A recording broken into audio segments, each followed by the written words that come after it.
Principle of homogeneity. और अभी आगे जो भी देखने वाले हैं, this is going to be under the same topic, that is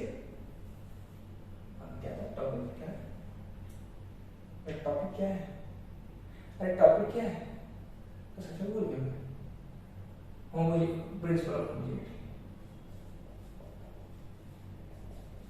principle of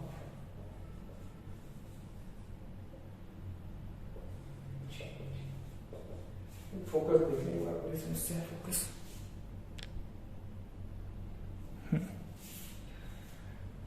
principle of homogeneity, इसके अंदर ही सब कुछ अभी आगे लगभग पूरा इसी के अंदर से खत्म हो जाएगा, यही क्लास अभी पूरा लंबा है, ठीक है।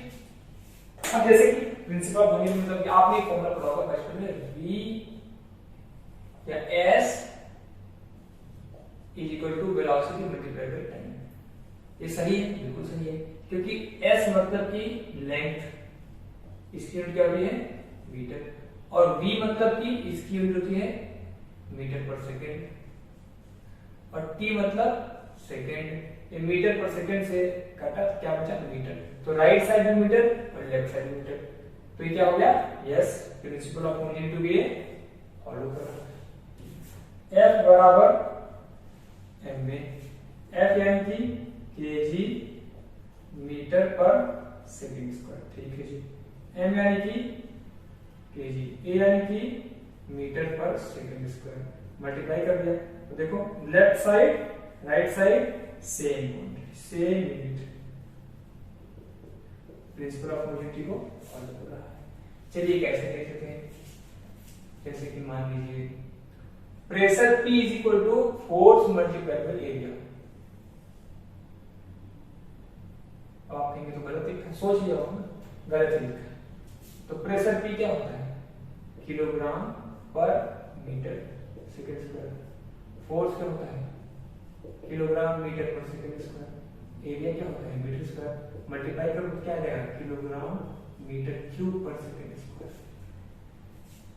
ये सेम नहीं है, इसके सेम नहीं है तो ये गलत है, ये क्या है गलत है। अगर कुछ प्रिंसिपल ऑफ होमोजेनिटी को फॉलो नहीं कर रहा, this is principle of homogeneity, they cannot be equated if the units are not same, the quantities are not, the type of quantities are not same। वही अगर इसकी बजाय डिवाइड होता f divide by a तो कुछ नहीं, सब कुछ सही हो जाता, बड़ा सही है। अब डिमेंशन के बारे में कुछ महत्वपूर्ण छोटी छोटी मगर मोटी बातें सुना सकते हो, छोटी छोटी मगर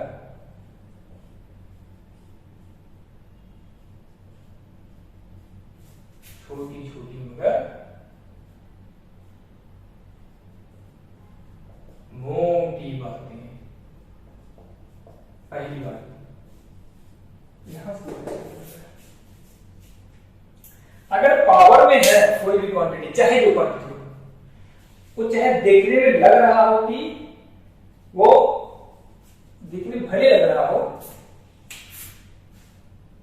कि उसकी यूनिट हो सकती है, लेकिन उसकी यूनिट नहीं होती है। सो एनीथिंग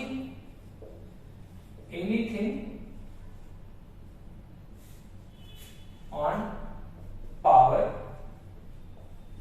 हैज या इज डायमेंशनलेस, इज डायमेंशनलेस, जिसकी पावर डायमेंशन, जैसे कि example e to the power x, x is length, मान लो बोला हुआ x is length, अगर इवन ऐसा है भी ना, even then this is dimensionless. अब हो गई क्या बात हुई, तो सोचो मत जरा, इसको याद रखो, x डायमेंशनलेस नहीं है मान लो, लेकिन e की पावर जो भी है वो सब डायमेंशनलेस है, यानी कि कहीं भी बुरा भाग और एक्सपेरिमेंट करके ना फाइनल रिजल्ट आया होगा e to the power x, but इसके अंदर में कुछ और भी क्वांटिटीज रहेंगी जिनका मल्टीप्लिकेशन करके न्यूमेरिकल वैल्यू x बची है, याद रखना न्यूमेरिकल वैल्यू x बची है, बट एक्चुअली उसकी जो डायमेंशन है वो जीरो हो चुकी है, यूनिटलेस हो चुका है, डायमेंशनलेस हो चुका है, जो मैं दिख नहीं रहा है। तो इसलिए बस इतना याद रखो कि e टू पावर x है तो 0 हो गया, या कोई क्वांटिटी है उसके power of y, so this might not be dimensionless, may have dimension or may not have, but this is compulsorily dimensionless.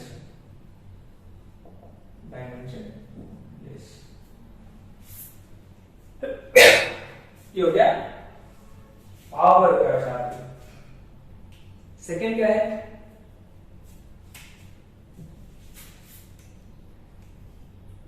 Angle and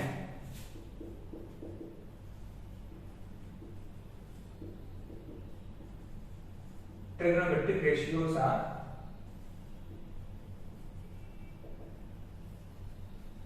dimensionless.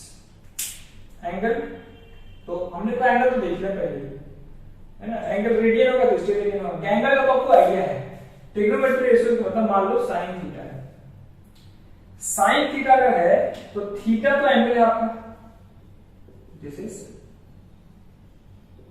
Dimensionless, ये तो आपको पहले से पता है। लेकिन not even sine theta, not even theta, sine theta is also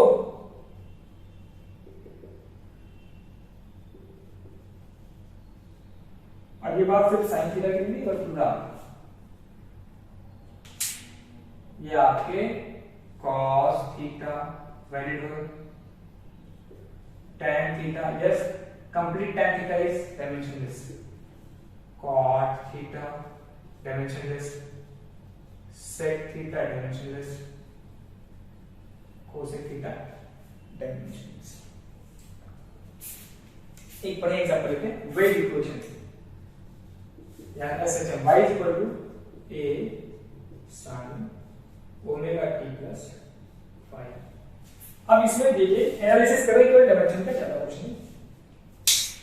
y की unit होती है मीटर इसमें, और a की यूनिट होती है मीटर, ये है एम्पलीट्यूड, इसकी यूनिट है मीटर, और अंदर वाला पूरा मामला यानी कि पहली बात तो ये हो जाएगा डायमेंशनलेस। अच्छा जी ये तो ठीक है, इतना ही नहीं, साइन के अंदर जो लिखा है वो भी डायमेंशनलेस होगा, यानी कि करना पड़ेगा, यानी कि ये भी क्या हो जाएगा dimension.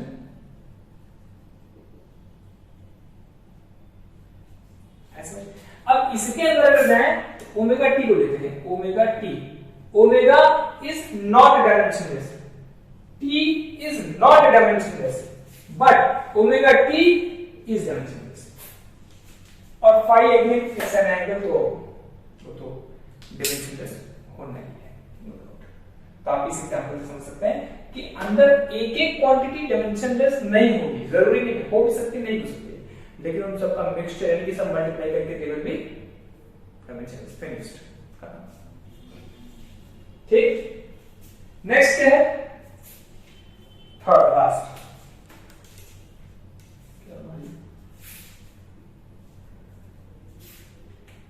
anything inside an operator, anything inside an operator is dimensionless. Inside an operator, log is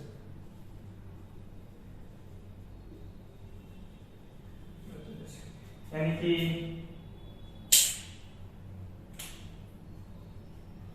log a square plus b cube, yes, dimensionless. This is same concept ऊपर वाला होगा, डायमेंशनलेस और पूरा भी डायमेंशनलेस, अंदर वाला भी डायमेंशनलेस और बाहर में पूरा भी डायमेंशनलेस, ठीक है। इन चीजों को आप एक बार समेट लीजिए, समझ लीजिए, मतलब गलत है आप ऐसा सोचना कि मतलब क्या किसी में पहुंच गया आज के दिन पूरा टहलना हो जाती है, आप तो समझदार हो तो समझते हो,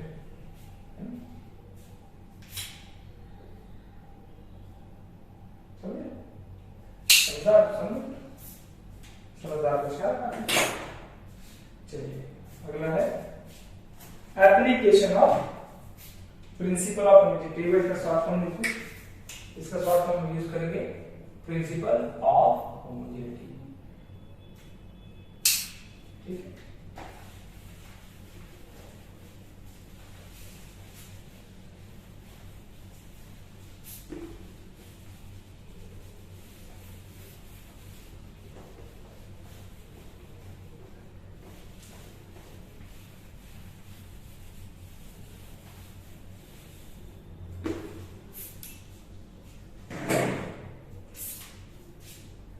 अब लिख रहे हैं application of principle of homogeneity. तो दो एप्लीकेशन है, देखो मेन दो एप्लीकेशन है। पहला एप्लीकेशन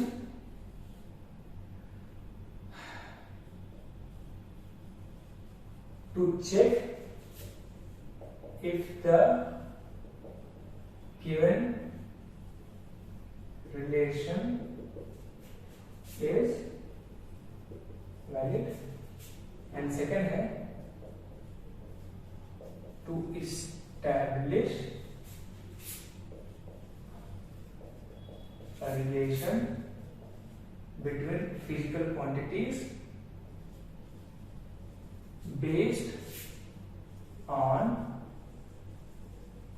dependence। आप दो शब्दों में इसको समझो। एक तो गिवन रिलेशन है, सीधा एग्जांपल में चलेंगे, कुछ नहीं, सीधा एग्जांपल, सीधा करेंगे।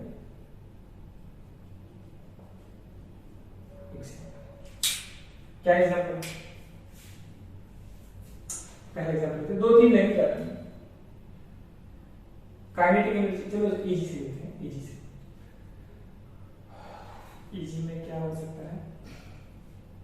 Velocity is equal to distance upon time. तो चेक करना है इफ दिस इज ट्रू और नॉट। तो चेक कैसे करेंगे? इधर देख लेंगे एलएचएस। तो एलएचएस का यूनिट क्या है? मीटर पर सेकेंड। तो यूनिट को जाए हम यूज करेंगे क्या? डायमेंशन। इसका डायमेंशन क्या है? एम नहीं सॉरी, मीटर यानी कि लेंथ बाय टाइम, और इसको लिखेंगे एल टी पावर माइनस 1। एक है ऊपर है मीटर, नीचे है सेकंड। हालांकि पता चल गया यहाँ से यूनिट सेम, लेकिन हम थोड़ा सा डायमेंशनल एनालिसिस करें ना, यूनिट एनालिसिस होकर करते हैं। तो वही लिख दो एल बाय टी, क्या है L T power minus 1। This is your RHS.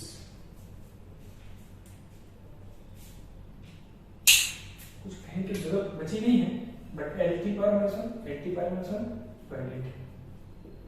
ओ क्या बात है। एग्जांपल नंबर 2, वेलोसिटी का लेंगे। Again v s is equal to ut plus half at square। अब इसको चेक करने के लिए हमें क्या चेक करना पड़ेगा? बीच में प्लस आ रहा है, इसका अलग, इसका अलग और इसका अलग, और तीनों पीरियड सेम होना चाहिए। तो all three must have same dimensions। तो चलो इसको नाम दे दिया 1, इसको दे दिया 2, इसको दे दिया 3। एक एस का क्या है? Metre, only L. ठीक, दो क्या है? यूटी। तो यूटी का क्या है? यू का हो जाएगा आपका मीटर पर सेकंड। तो पहले लिख दो, आपको याद नहीं होगा ना अभी, तो इसलिए लिखता हूं यू मतलब कि वेलोसिटी इक्वल टू मीटर पर सेकंड। तो मीटर यानी कि लेंथ और सेकंड यानी कि टाइम। क्या हो जाएगा? एल टी पावर माइनस, क्या हो जाएगा ये? ठीक है ना? ये u का होगा मल्टीप्लाइड बाई t। अब L T power minus 1 multiplied by t, ये एंड हो जाएगा। So this is L same आ गया 2। चलो 2 तो आ गया, अभी कंफर्म नहीं हुआ, अभी तो तीसरा भी चेक करेंगे। हाफ ए टी स्क्वायर, जो भी न्यूमेरिकल वैल्यू हो उसको छोड़ देना है, उसको लीव कर देना है। तो हमारे पास क्या बचा, ए टी स्क्वायर। ए यानी कि एक्सेलरेशन, एक्सेलरेशन ए। तो चलो याद कर लो, एक्सेलरेशन मान लो याद होता है तुमको, तो एक्सेलरेशन होता है एल टी पावर माइनस 2, याद करना पड़ेगा, L T power minus 2 multiply by T power 2। तो आप इसको जब अलजेब्रिकली सॉल्व करोगे तो आपको मिलेगा एल। ठीक, इवन तीसरा भी आ गया एल, और तीनों एल आ गए, and that is why this is again valid. ऐसा समझ उम्मीद है। अब देखते हैं to establish a relation between physical quantity based on dependence. Example,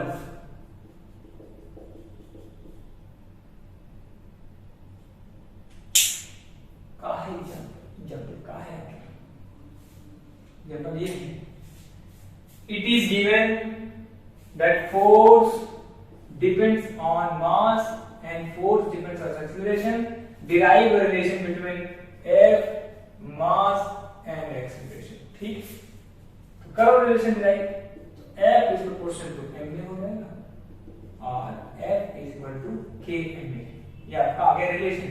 लेकिन अभी sorry this is not relation,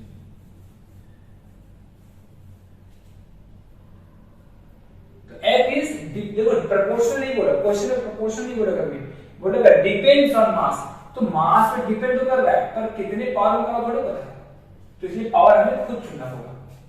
ठीक है, सो देखो प्रोपोर्शनल बोल दिया तब तो एम हो गया, लेकिन डिपेंड्स ऑन, तब कैसे डिपेंड्स तो हम क्या करेंगे, उस ऐसे केस में क्या करेंगे, हम खुद से पावर ए और बी मानेंगे और पावर की वैल्यू निकालेंगे डायमेंशन। तो ये देगा आपका F is equal to k m to the power a और a to the power b। अब ये रिलेशन सही है मानेंगे पहले ही, तो मान लिया, तो करना क्या है बस, अब लेफ्ट हैंड साइड और राइट हैंड साइड का आपको डायमेंशन लिखते जाना है। Left hand side dimension force है, तो फोर्स का याद रखना, आपको याद करना है। ठीक है, ml t power minus 2 this is for force, और जो भी कांस्टेंट है उसको छोड़ देना है। m का होता है मास, तो m का m हो गया पावर a, और a यानी कि l t पावर माइनस 2, ये देखिए याद रखना पड़ेगा, ऐसा नहीं कि उधर याद नहीं रखोगे, आपको याद करना पड़ेगा बाबू। ये था आपका m और ये था आपका a, बस कुछ नहीं, जब तक सॉल्व नहीं करेगा, जब तक तोड़ेगा नहीं, तब तक छोड़ेगा नहीं। ये क्या हो जाएगा, m to the power a, सबको एक ब्रैकेट में लाओ, l to the power b और t टू द पावर -2, ये पावर मल्टीप्लाई करके -2 मिलेगा। ठीक है, अभी फाइनल स्टेप आता है, अब यहां पे कुछ कर नहीं सकते, तो बस कंपेयर कर लो, compare m with m, l with l, t with t करो। सो m की पावर यहां है 1, l की पावर 1 है, सो 1 इज इक्वल टू, अगर हम m को कंपेयर करें, कंपेयरिंग क्या कंपेयर करना है, m को कंपेयर करें तो हम देखेंगे 1 इज इक्वल टू a आ गया, तो आंसर क्या आएगा a का। फिर l को करो कंपेयर, किसको कंपेयर करें, l को, क्या आएगा 1 is equal to b, a और b का आंसर हालांकि आ गया है, फिर भी एक रिलेशन बचा है तो कंपेयर कर देते हैं। t को कंपेयर करोगे सो -2 इज इक्वल टू -2b, -2 से -2 खत्म, तो b is equal to a, same answer आएगा, अलग आ नहीं सकता। तो आपकी a और b की वैल्यू हो गई 1। यहां से आप बताओगे भैया ऐसा है, हमने पता किया है कि f is equal to k n की पावर a की पावर 1, तो बताओगे f is equal to m k a। अब कहोगे क्या है, हम तो इसको कंपेयर करें, अब आप बता रहे हैं f is equal to k हमने पहले दिन देखा, अरे भैया ये आ गया, अब k की वैल्यू एक्सपेरिमेंटली पता चलेगी,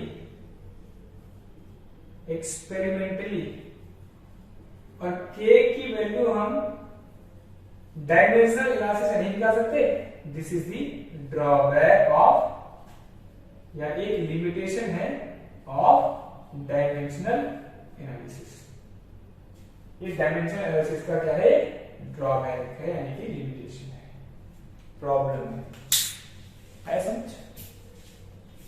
तो इसी दो तरीके के क्वेश्चंस में या टॉपिक में आपका पूरा का पूरा जो भी क्या बोलते हैं मतलब ये जो डायमेंशन एनालिसिस है वो फिनिश हो जाएगा। ठीक, अब एक लास्ट टॉपिक देखते हैं मतलब इसमें डायमेंशन एनालिसिस में कि अगर यूनिट को चेंज करना तो क्या करेंगे। यूनिट चेंज मतलब किलोग्राम में दिया हुआ है और अगर उसको ग्राम में कन्वर्ट करना है या क्या करना है, हालांकि कुछ चीज याद रखिए। अब ये this is the not under scope of principle of homogeneity.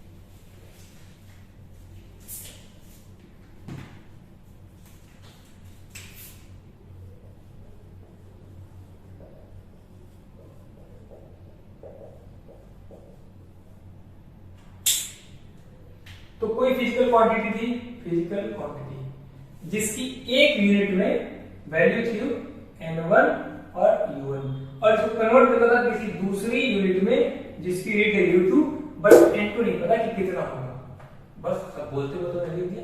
ये दोनों रिलेशन आ गया दैट n1 u1 n2 यहां से आप निकाल सकते हो n2 की वैल्यू कितनी है। For example newton to dyne, ठीक, तो न्यूटन में यूनिट क्या है, एक न्यूटन, एक हो गया आपका n1, न्यूटन हो गया u1, तो इसको थोड़ा सा ठीक लिखना पड़ेगा, एक केजी या डायमेंशन में लिखना पड़ेगा। सो एक क्या हो जाएगा यहाँ पे, एक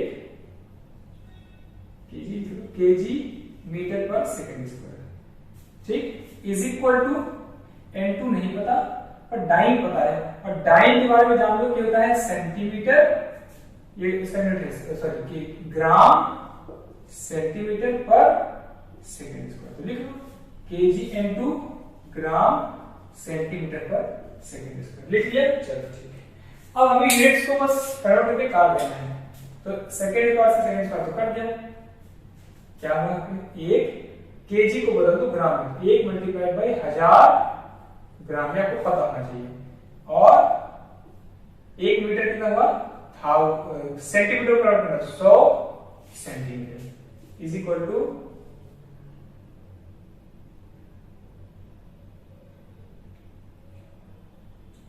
एक मीटर में 100, ठीक है, is equal to n2,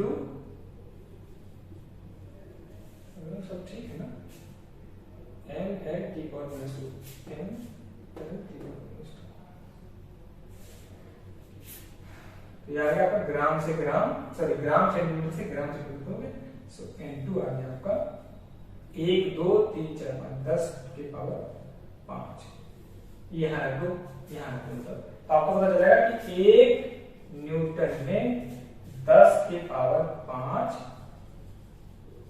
dine होता है, बस यही आंसर है। ऐसे कोई भी यूनिट कन्वर्ट कर देंगे। अब लास्ट बचता है limitation of dimension analysis.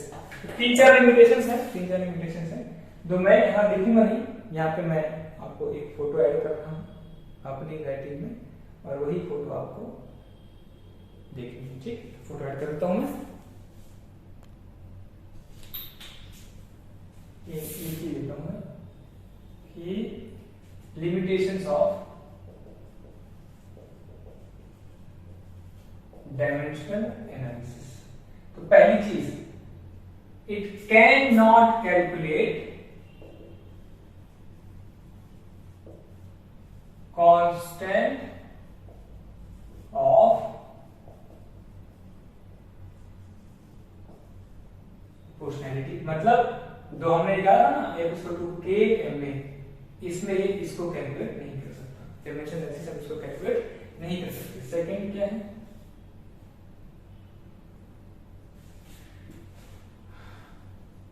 Can not derive relation where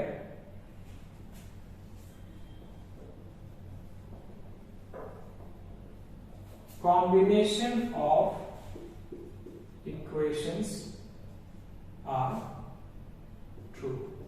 For example, जैसे यही बहुत ही सिंपल था ना, ये ut plus half at square, हम चेक तो कर सकते हैं, चेक कर सकते हैं कि सही कि नहीं, पर इसको डिराइव नहीं कर सकते, इसे डिराइव नहीं कर सकते क्योंकि बीच में प्लस है। और तीसरा, can not derive relation equations having trigonometric relations, trigonometric function, sorry trigonometric function, जहां पे ट्रिग्नोमेट्रिक फंक्शन हो, लॉग हो, पावर हो, quantities of power, physical quantities in power, power में हो, ऐसे जगहों पे नहीं लगा सकते। जैसे कि y = a sin omega t plus five. देखो भाई, मतलब देखो भाई, हम इसको चेक तो कर सकते हैं पर डिराइव नहीं कर सकते। This is the limitation of dimension analysis. तो नेक्स्ट टॉपिक इसके बाद हम लोग समझ लो अच्छे से। नेक्स्ट टॉपिक है एरर मेजरमेंट, क्योंकि अभी मुझे एक प्रोग्राम करना है, तो इन कपड़ों में ये वीडियो एक खत्म होती है, बट आपको इस कैरी